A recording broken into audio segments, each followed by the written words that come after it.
Seriously, which one of the writers of this show is obsessed with lesbians and people getting their eyes gouged out? It's weird. It's seriously weird. As the politicians of Gotham debate whether to reopen Arkham Asylum, the mob bosses have their opinion and go to war with one another trying to manipulate the vote. Behind the scenes, Oswald Cobblepot is trying to build up his own little empire by manipulating both sides of the equation. All of it makes for a little interesting plot. So what's good? Of the episodes thus far, this one by far has the most consistent tone. If you watched my previous review, my big problem with the show is that it switches back and forth between dark humor, violence, like extreme violence, and then cartoony characters.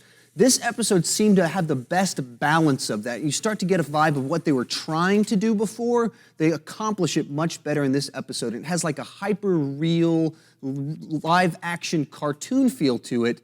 Like they're going for that, and it's not meant to be goofy, but it's meant to feel kind of cartoonish while still being very violent, very adult-themed. You get a better vibe for what they're trying to do in this episode. The other thing I really like about this episode is the actual plot itself surrounding the mob bosses trying to manipulate the city to get their way.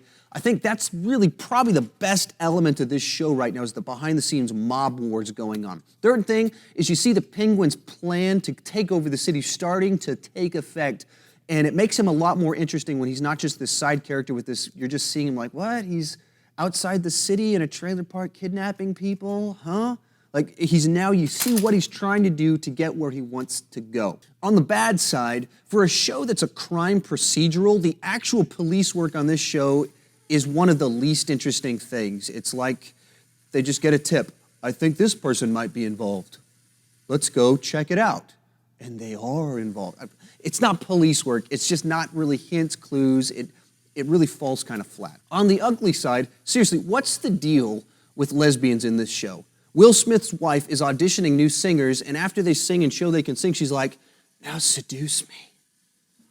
And has these girls come up and start like rubbing her and making out with her, and it's just out of the blue. It just happens, there's no build up to it, you're just watching it like, huh? Like, why are they putting this in the show? It's just kind of here.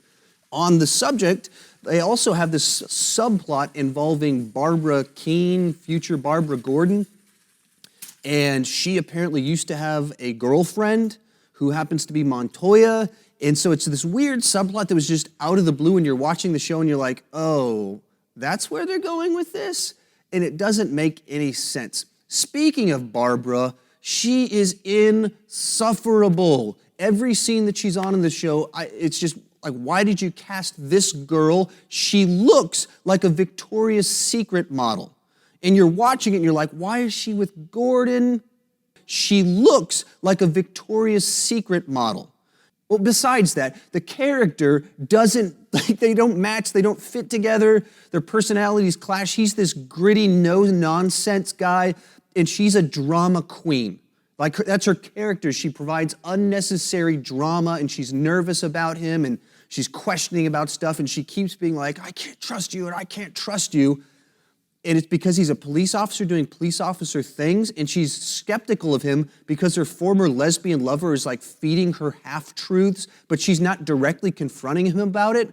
And it's just awful, awful, awful.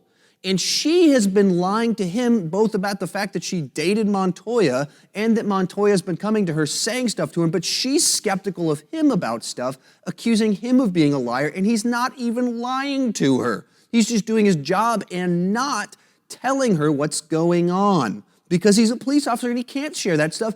And in a previous episode, when he did tell her stuff, she called the newspaper and leaked it. She's not trustworthy, she's a liar, and she's holding that stuff against him. She's just a terrible, terrible character. Like, this episode ends with her being like, if you can't open up to me and you can't share your life with me, then this isn't going to work. I need to be able to trust you. I can't have you lying to me. And the whole time I'm thinking to myself, like, but you lied to him. You're not opening up to him.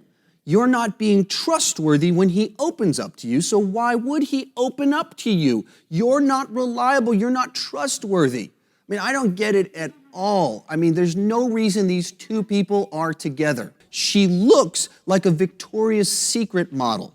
I mean, besides that, like, she lives in this loft that's like this swanky, fancy place in a high-rise apartment overlooking the city, and you're thinking, this guy spends his days walking alleys in this gritty, dark city. This is not the kind of place he would live. This is not the kind of girl he'd be interested in. She's a total drama queen.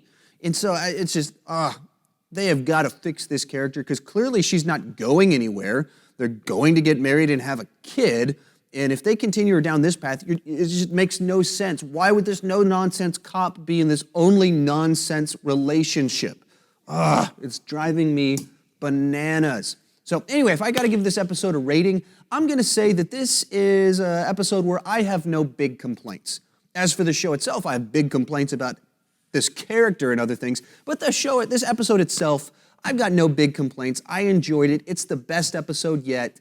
There's still potential there, but it's still masked by a whole bunch of really dumb plot devices and terrible characters that I hope they fix in the near future so we get the good version of the show and not the version of it we're currently getting. It has not really risen to many heights up to this point. So I'm going to keep watching. So what did you think about the 4th episode of Gotham? And if you like this review, please click like and subscribe.